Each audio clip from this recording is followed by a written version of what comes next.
नारायणगाव येथील दारू उत्पादन शुल्क विभागाची मोठी कारवाई.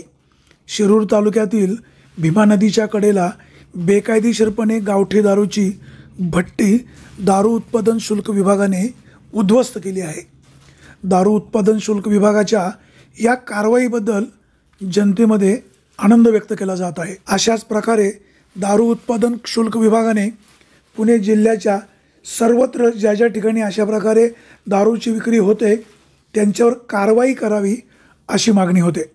Bureau report, winger times, Narayangaon.